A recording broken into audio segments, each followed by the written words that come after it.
안녕하십니까, 장세월드입니다. 오늘은 트위치 서스 복강 용접을 할 건데, 파이프 클램프가 저쪽에만 고정이 되어서 자세가 안 좋습니다. 우리가 필드 용접사인데 가뿐하게 용접해야 되겠죠. 그리고 왼손으로 용접을 시작하는 이유가 화살표 방향 오른쪽으로 파이프를 꺾어 달라는 배가사 요청이 있어가지고 왼손부터 시작을 합니다. 오늘 방울 용접을 합니다. 오른손을 보시면 와이어가 들어갔다 나왔다를 반복합니다. 그리고 화살표 방향 파이프 내부를 보시면 불빛이 밝아졌다 사라졌다를 반복합니다. 즉 키홀을 열고 와이어를 한 방울 주면 키홀이 닫히면서 융융지 때문에 아크 불빛이 막힙니다. 다시 키홀을 내면 아크 불빛이 파이프 안으로 들어가겠죠. 그래서 불빛이 생겼다 없어졌다를 반복하는 겁니다. 방울 용접, 그림처럼 키홀이 열리면 와이어를 한 방울 주고 와이어를 뺍니다. 와이어를 빼는 이유가 제가 무엇 때문이라고 했죠? 용납시키기 위해서입니다. 방울 용접은 옥키홀 용접이라고도 합니다. 저번 영상에 키홀의 정의를 설명해 놨으니 안 보신 분들 한 번쯤 꼭 보시기 바랍니다. 방울 용접을 언제 사용하냐? 모든 루트 용접에 사용이 가능하다. 비철 금속 중 달아서 용접하기 힘든 금속들, 즉 단단한 금속, 또 속살을 많이 채우는 용접 방법에도 사용이 됩니다. 그리고 반키홀 용접이 어려운 좁은 갭에 사용이 가능합니다. 그럼 짱새는 언제 많이 사용하나? 저 같은 경우 반키홀을 내기 힘든 매우 좁은 갭에 많이 사용합니다. 지금 보시는 건 오지 포인트고 방울 용접을 한 겁니다. 백비드는 6시 구간이고 지금은 아래 보기 구간입니다. 그리고 소형간 말고 대형간 용접도 사용이 가능합니다. 파이프 단차가 있고 갭이 좁아도 지금처럼 백비드가 이쁘게 나옵니다.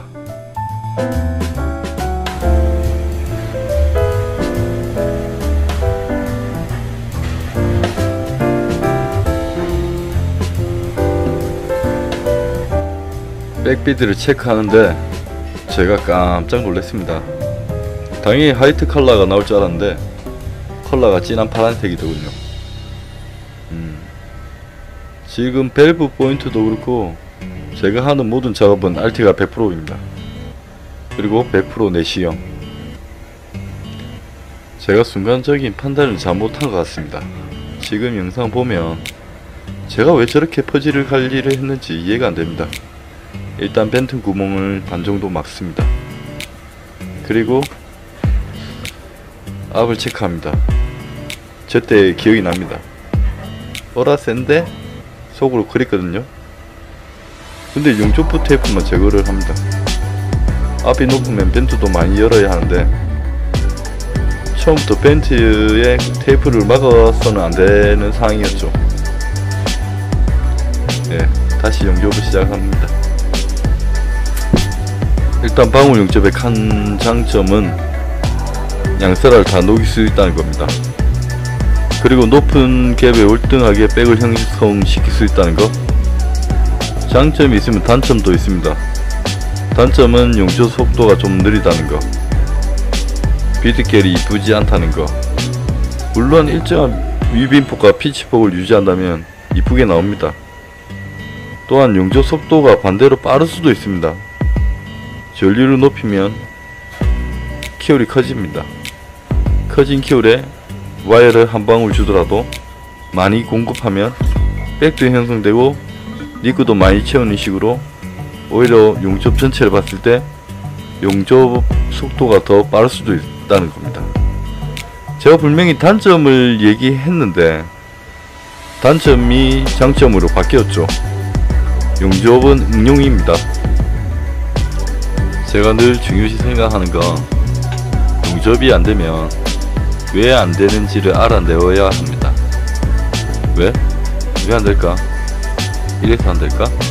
저래서 안될까? 그리고 혼자 연습을 합니다. 연습을 하고도 안되면 누군가에게 질문을 하게 되죠. 어떻게 하냐? 그럼 누군가 답을 말해줍니다. 근데 또 안돼요. 여러분들 중에 지금 제가 얘기하는 내용에 해당되는 분들이 많을 겁니다. 분명히 답을 듣고 따라 했는데 안 돼요. 일단 가정을 잘 이해 못했다는 거죠. 용접 원리를 알면 접근하기가 쉽습니다. 근데 사람들은 가정보다 답을 원하고 또 귀찮아서 답만 얘기해줍니다. 이제 답을 알게 되었다 하더라도 본인 스스로 그 원리를 몇 번이고 생각하고 연구하셔가지고 그 가정을 완벽하게 이해를 하셔야지 다음 용접 방법으로 넘어갈 때 또 응용을 할 수 있습니다. 왼손 구간 용접이 끝났습니다. 근데 여전히 퍼즈가 잘 안되는 상황입니다.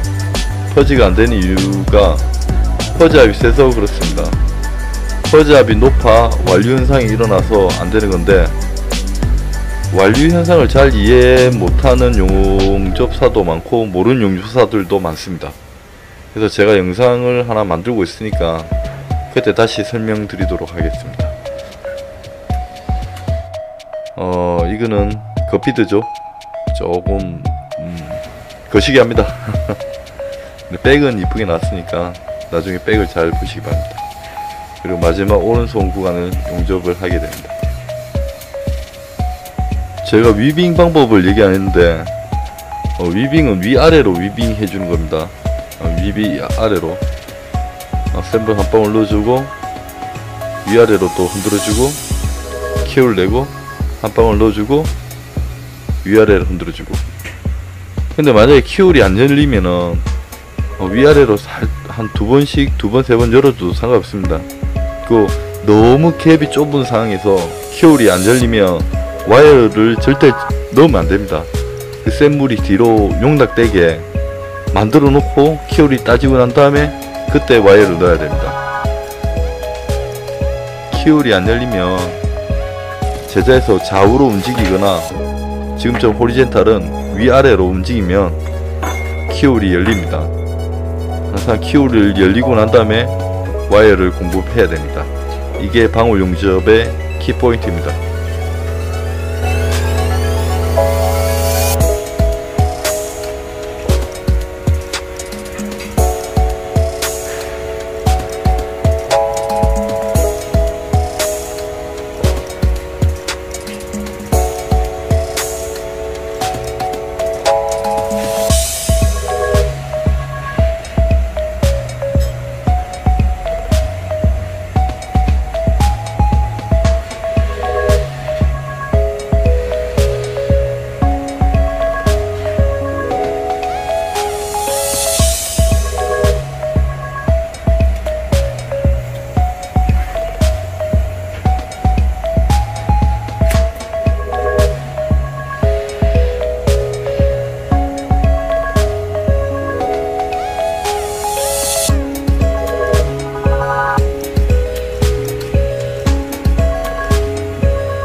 이제 연결이 마무리되었습니다.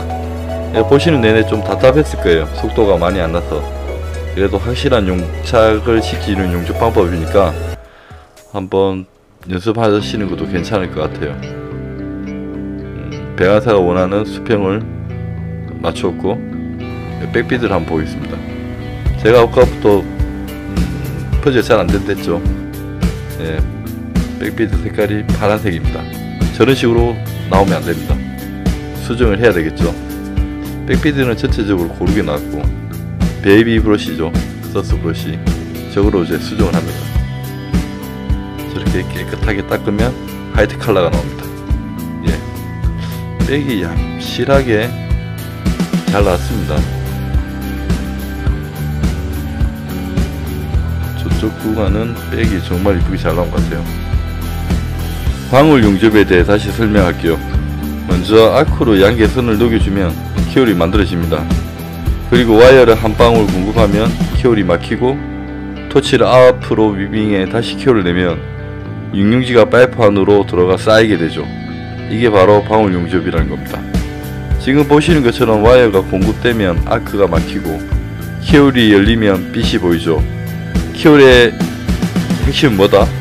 아크가 파이프 안에 들어가는 겁니다.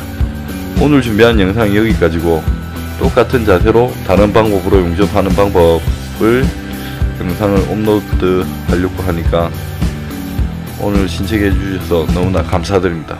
너무 피곤하네요. 빨리 자야 되겠습니다. 새벽 2시입니다. 구독, 좋아요. 제가 이런 말 잘 아는데 용접사 자존심이 있는데 그래도 해봅니다. 이상